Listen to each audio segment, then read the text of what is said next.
You can measure a man or car by the company it keeps.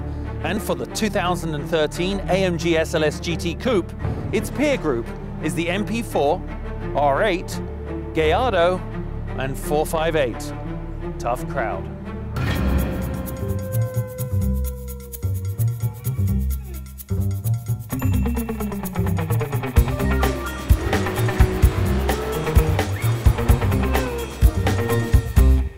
Here on the World's Fastest Car Show, we strive to show you some of the world's most beautiful cars in action. We're very excited to have the AMG SLS GT, which has become, quite rightly, a design icon.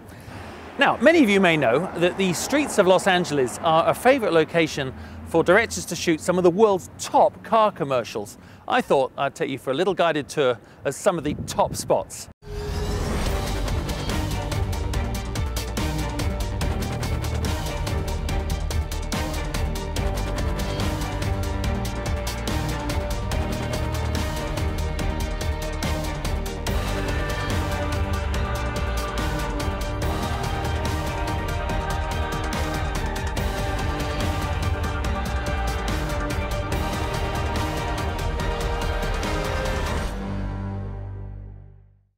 And of course, another place that they film car commercials is here at Willow Springs Raceway. It's also a very good place to blat around in an SLS GT. Now, I'm that excited to show you this car in the same way I would be introducing a mate to my sexy new girlfriend, because she is that hot. Just take a look at it. It's a front engine, rear-wheel drive, two-door coupe.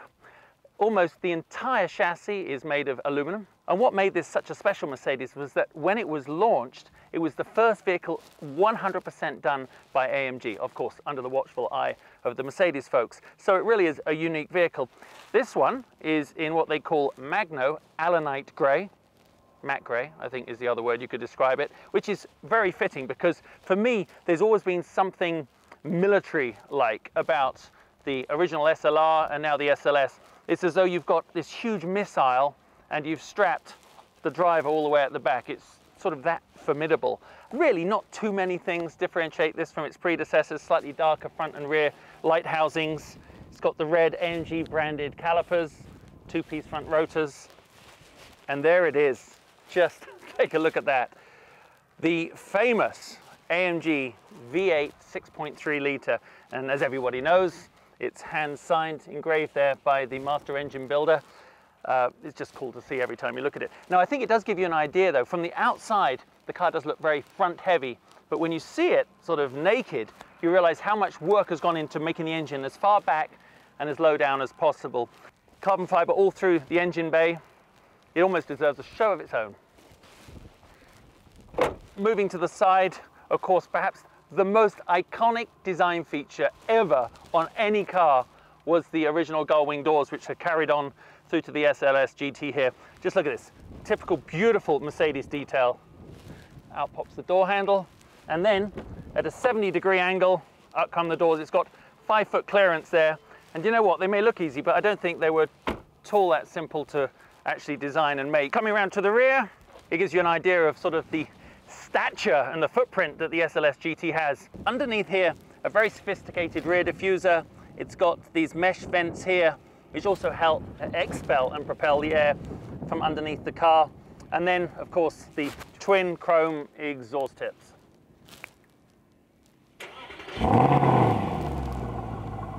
Does sound good, doesn't it? All right, let's go inside. And of course, from the interior point of view, there's a level of build quality that is not just expect, but appreciate with Mercedes-Benz. A few of the top things I like about this car is, well, I've grown to like the steering wheel. I did find it a little bit sort of skinny when I first jumped in the car, but flat bottom 3-spoke AMG wheel, pretty cool. But perhaps the coolest thing on the inside of the SLS GT is this little AMG button here that when you push it, brings up the AMG Performance Entertainment System right here in the middle, and it just belies its full performance race heritage here with the AMG brand. It's got data, race, setup. The one I'm going to go out on track with is actually going to be showing power, braking and throttle application. The rest of the interior is just gorgeous, and definitely when the doors close down, you know that you're in something pretty special. And while I'm inside, let's go driving.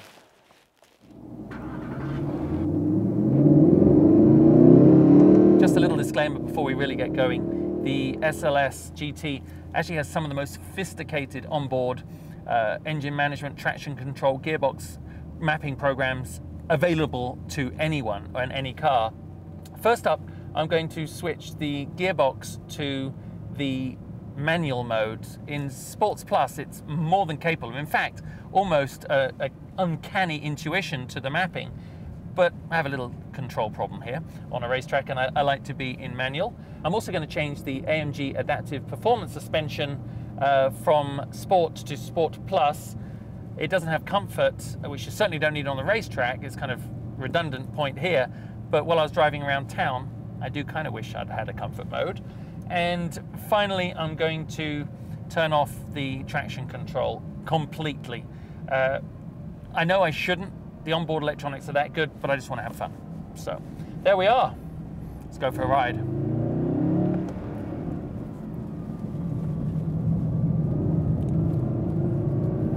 It just has a remarkably throaty roar from that naturally aspirated V8, which is actually refreshing because all I seem to have driven recently is supercharged and turbocharged vehicles. But of course, all that horsepower and the way it delivers it through that AMG power plant means that you've really got to hold on, because it is extraordinarily responsive. Lots of power and oodles of torque, which means, of course, with that traction control off, just a little flick of my foot and I go sideways.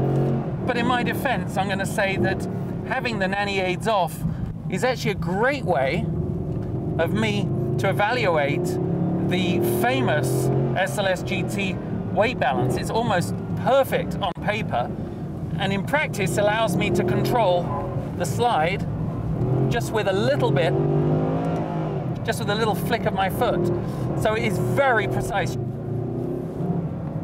So you could say it's mid-corner breakaway on demand.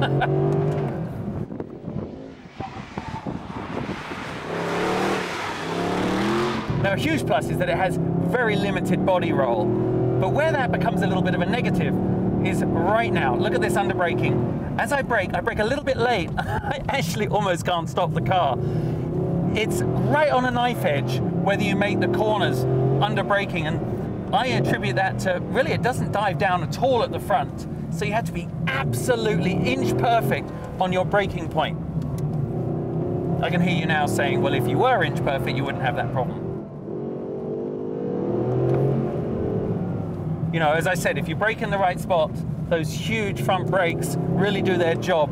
But I really would love to be trying the carbon fiber brakes, which are a very expensive option on the SLS GT. But I think on the racetrack, there'd be that little missing ingredient. All right then, I'll let the car cool down. To be honest, if you're driving around Beverly Hills or whatnot, it's just perfect. It's a Mercedes.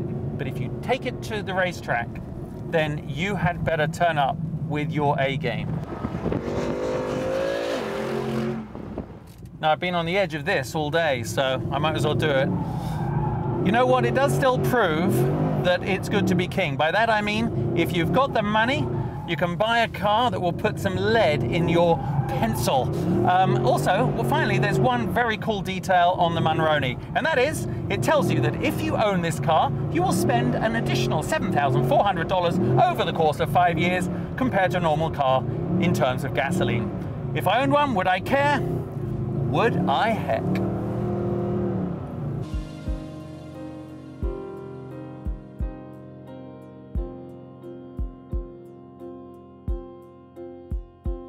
Check back each week for more on your eBay Motors mobile app.